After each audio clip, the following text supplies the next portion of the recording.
We're already in a situation where many of our day-to-day activities, our day-to-day interactions with people are shaped by and mediated by AI.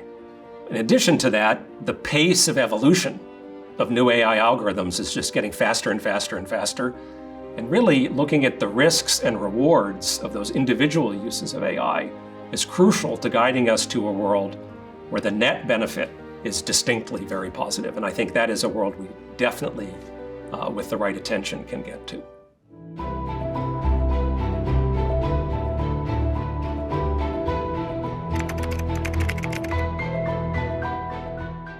People worry about, AI taking over the world, AI imprisoning people, again, science fiction sort of scenarios. I think it's much more likely that we imprison ourselves, that we use these technologies in ways that aren't beneficial to broad human flourishing. But one of the things that worries me most about AI is this challenge that we start to treat it like it's human. There are aspects of humanity that aren't what you learn in a classroom, that aren't how well-spoken you are, how big your vocabulary is, etc. Right? Things like empathy, human experience that gives you judgment, intuition, gut, things that are extremely important in the ways that we make decisions. But because some of these AI systems are becoming so good at the language and the logic we start to imbue them with these other aspects of humanity.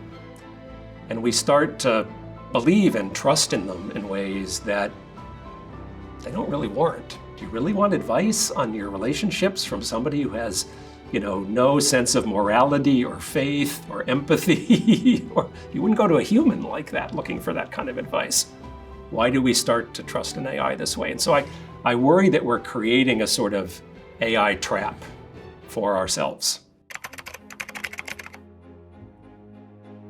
Today we have very large sensor capabilities, satellites above the Earth, all kinds of sensor measurement around the Earth, but we don't really make very sophisticated use of that kind of data in looking at things like, how's biodiversity changing on the surface of the planet as a function of these things that we can now measure.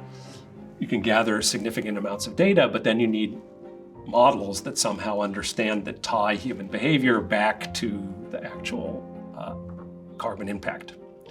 So this is a place where machine learning is now starting to be used in significant ways. Actually, here at MIT, we've just hired a set of faculty, new junior faculty, who are using machine learning to solve problems in climate and the environment. One of the arenas that I'm most excited about with AI is research and discovery. So the tremendous progress in protein folding, which is really one of the fundamental challenges in a lot of biological research, is you've got these amino acid sequences. We're really good at getting those now, but the 3D structures of the proteins are what really matter in understanding potential function and how these things dock with one another and so forth. 2 years ago, in that arena, have just changed biology. An entire large field completely shifted. So I think that we're going to see more and more of that in the research domain, and the sky is the limit there. So I know there's a lot of interest and concern in AI and knowledge work. In some ways, it's inherently more threatening than automation for physical work, because we're used to tools for physical work for centuries now. In the short term, there can be significant disruptions as any type of industry or job changes. But I think in the long term, this is extremely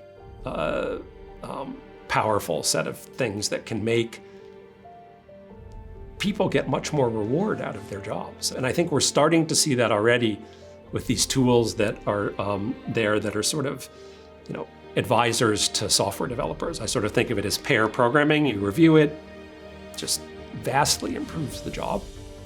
That's going to happen everywhere. If you think about how much of every job is kind of tedious.